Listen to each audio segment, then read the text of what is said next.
Good evening once again. I hope you're having a great day, a great evening, wherever you're at. I hope everything went well for you. Good day, mate. So today we're going to talk about, or this evening, we're going to talk about situational awareness. And if there's anything that you could learn out of all my videos, this is probably the most important one.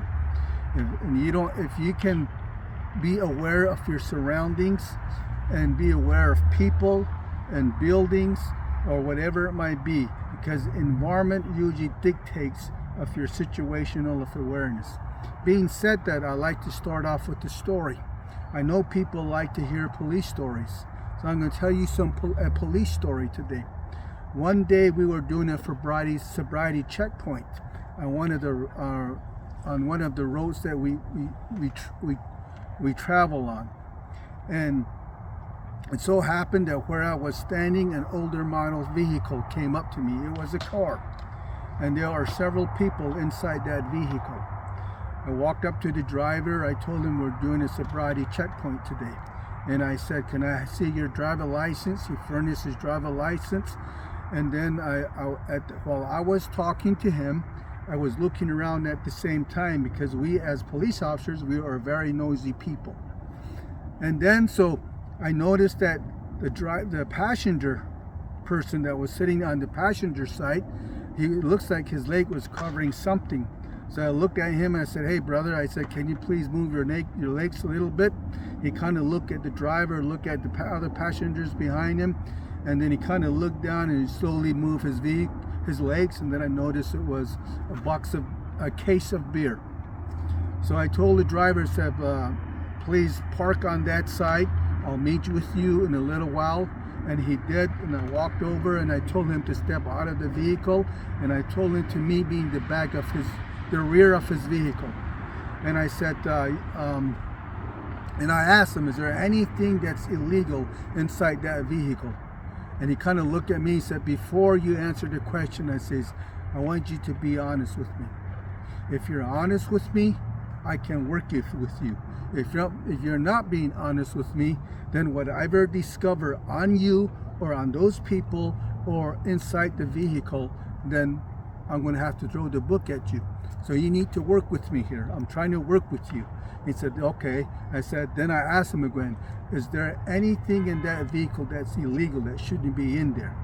He kind of looked down, looked at me, looked at the vehicle and said, "Yes, there is." I said, "What is it?"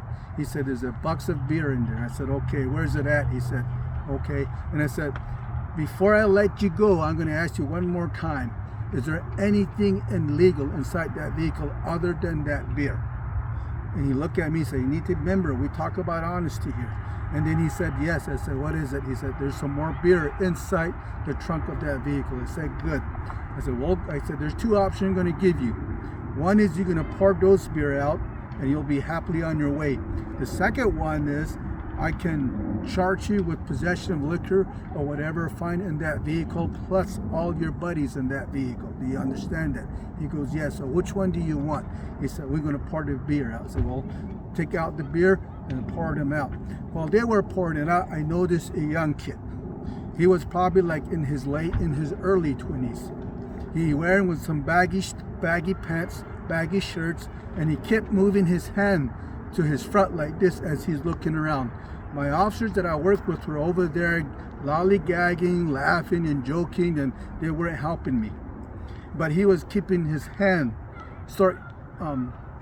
pointing his hand, starting his hips like this, and then I angled him. I told him to keep his hand where he's at, but he was very fidgetive. He looked nervous and he acted nervous, and then he was moving around. As I get close to him, he moved away from me. At one time, I saw him moving from his back. I told him, "Stay right there."